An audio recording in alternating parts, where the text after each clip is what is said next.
Want to grow on TikTok? Join our agency for support with expert mentoring, stream protection, and audience growth. It's time to level up. Scan the QR code or click the link in the description to join today.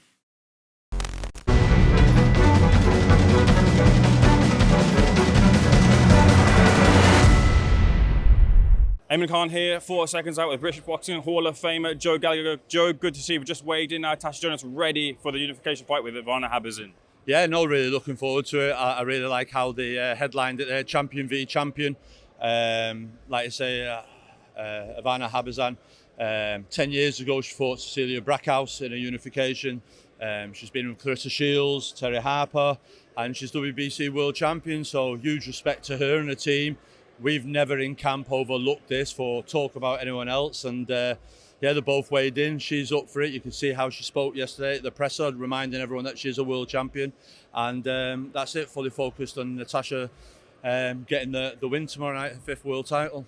In terms of what you've seen from Ivana Habon, what test will she pose to Natasha on the night? She's not your straightforward, upright, straightforward boxer. She's quite awkward. She's got a really good solid jab at times. I think sometimes she may be a southpaw. A lot of works off a lead hand. She puts her shoulder into it, takes her head off the line. And then with it, she likes to throw a short right hook on the way in. She's got decent foot movement, moves back and forth. Doesn't glide across the ring, but she is effective in what she does. And like I've said before to Sky when I was on the stream, she's thinking, I've been in with Clarissa 10 rounds, Brackhouse 10 rounds, why am I scared of Natasha Jonas? So if that's her mentality, I can see that. And then everybody winding her up, saying that she's got to look past her and all that. We're in for a really determined, and most probably the best Ivana Habon that there's been tomorrow night. Outside of course, fight night, pending Tasha Jonas gets the victory over Habon, the eye goes and focus goes on to Lauren Price. No, that's not. We've not even spoke about that. I don't know why they keep putting it up or anything else like that. That's not it. We take one fight at the time. Natasha Jonas, the age she is now. You've got to remember, I was a bit disappointed really. We should be talking tomorrow night about Natasha's last fight in boxing and getting her roses. The plan was when she had the win and the scalp in January over Michaela Mayer in one of the fights of the year that people may forget about when they start voting at the end of the year now, is that she was due out again May, June before her 40th, and then most probably October time, November, and they never happened. And now here we are with Habon, and now we're talking about her going on again into the year 2025, and that's a discussion that we'll all have to sit down and see. And Natasha hasn't fought for 12 months literally now, so we have to see how she does when she gets in tomorrow night. But my thing is, you can't lock a Grand National winner up and keep it in the stable for a year, then 12 months later unbolt it and say go out and win the Grand National again, when the rest of the horses have been running all year, especially when someone's at 40 now and 41. We're doing this fight. We'll see how it goes afterwards after that, and we'll see how we perform tomorrow night, and then we'll sit down as a team and work out. Like I said to you, this will be our last fight in Liverpool, and will it be her last fight or not? But that all depends tomorrow night and how she feels. We don't know because she's not been out for nearly a year, so I think it's very silly really to be forecasting and looking ahead. Do you know what I mean? You know me, I've always said if Tasha was ever to have a one more fight, even before this, it'd be Katie Taylor. The two of them are the generation. What them two girls have done for the sport of women's boxing in Ireland, across the world. Katie Taylor, a profile in America, and Natasha Jonas, a rivalry that started 12 years ago. Them two girls, I'm sure Katie isn't looking at retiring at the moment, but in a romantic world, and that's just me, that the two girls would walk off in the sunset with the last dance together. But listen, that's getting sidelined from the job we've got to do tomorrow night. Fair enough, Joe. I appreciate that. I just want to address a small elephant in the room. You mentioned, of course, before the fight was announced about your frustrations, as you said there, about Tasha Jonas and how she's been handled this year. Then after that, the fight then soon got announced afterwards. Have you had a chance to speak to Ben Shalom about that, and what has he said? And you don't have to answer if you don't want to, but what is your current relationship with boxer and Ben Shalom? Well, listen, Ben's Tasha's on the bill here, Mikey Talon's on the bill here as well, so that's it. I just think it's sheer frustration. It isn't just me. I think I've seen Mark Jeffers complaining about his inactivity this year. He had a really great breakout performance winning the British title, and he had a thingy, and listen, like you say, Ben's new to the game, and it's about handling and spinning all the plates that are all at once. And I think he's beginning to be now 2-3 years in, or whatever he is, 3-4 years in as a promoter now, understanding what it's like to try and keep the whole stable happy. But I've always viewed that Ben should always look at Natasha in the same way that Eddie Hearn does with Katie Taylor. Mikey Talent, as you mentioned there, looking for a good close towards the end of the year. Just how good of a talent is Mikey Talent? Yeah, well, Mikey Talent, the Omen. Yeah, he's a good kid. It's like I say, his last fought, I think it was on in the summer. But it's a step up in class for Mikey tomorrow night. He's been an amateur pro now a year, and he's fighting a good fighter who fought the other week against a good prospect. Took a couple of rounds off him. Fought for the English title. He's been around, and this is a good test for Mikey Talent just before Christmas and set him up really for 2025. So yeah, it's what he wants, and you know what it's like. Them kids that come off GB after half a dozen fights, what get stuck into a real fight, and that's what Mikey Talon's got tomorrow night. Lawrence Okoli off with the back of an emphatic heavyweight debut onto bigger and better things. What are those bigger and better things at heavyweight? Well, listen, he went in the rankings at 5, I think, at the convention this week. Now they've moved him up to number 4, so he's in a really good place. And like you say, what an explosive performance in the heavyweight debut. It was great that he fought a bridgerweight just to see how he'd be with that extra little bit of weight on him. And then since then to go on again, and the weight he was, and the performance he put on, and I was very pleased. That's 2 first-round knockouts. It's been a great year for him, and he's a great position now. I think he's WBC number 4. Kabiel is fighting Zhang for an IBF, do you know what I mean, eliminator. So that leaves Usyk and Mike Tyson and Tyson Fury, and then Lawrence Okoli is in a good position. I'd like to get him out again in March, and then if we get him out in March and another heavyweight fight, and then we're ready to go for the summer for the belts if they become vacated.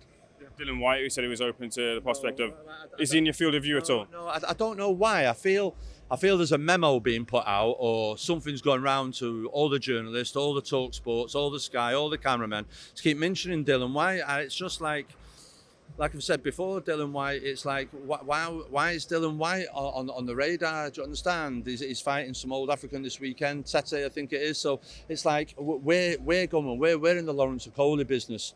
Dylan White's in the Dylan White business. When Dylan White was mandatory number 1 and waiting, he was in the Dylan White. We're in the Lawrence Okoli business, and Lawrence Okoli at the moment is number 4 in the WBC, and we're looking for a shot at one of the champions next year.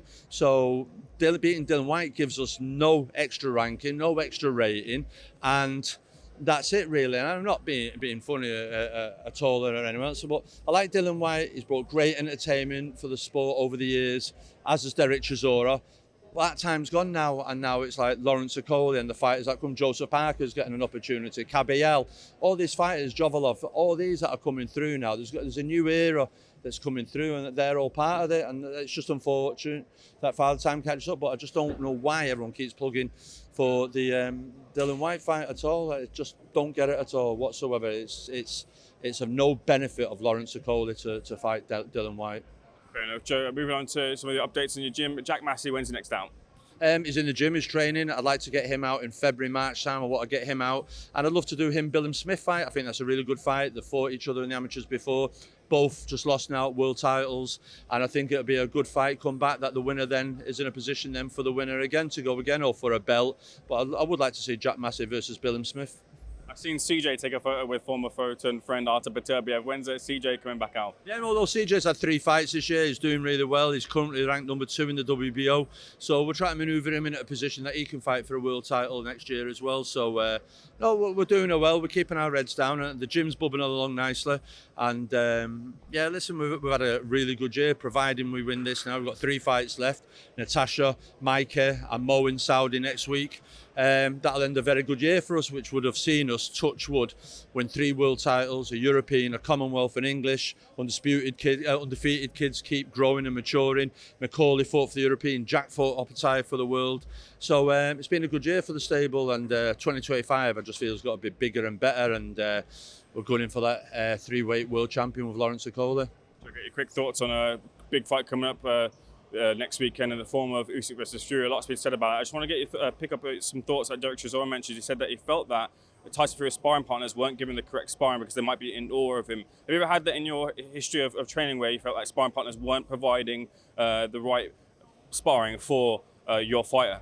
Yeah, you can do. You have them come in the gym, and not only that though, they become depending on the sparring partners and who they're in the environment being around. But all of a sudden you're in a gymnasium with other fighters and Tyson Fury, and you can be a little bit starstruck. A couple of kids sometimes it might take 1 or 2 sessions before they start flowing and get comfortable in that. Some are starstruck, some are motivated.